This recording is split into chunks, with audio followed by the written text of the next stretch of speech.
Regular maintenance is essential to keep your Insignia NS-TWM41WH8A washing machine running efficiently. One of the most important tasks is cleaning the washer's lint or debris filter.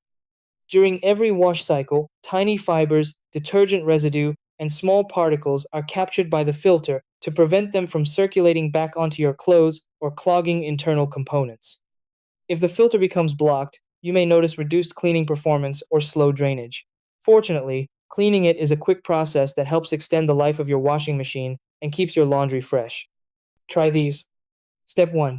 Turn off the washer and open the lid to access the drum area safely. Step 2. Locate the lint filter inside the tub, usually attached near the agitator or side wall. Step 3. Remove the filter carefully by pulling it upward or releasing the small latch.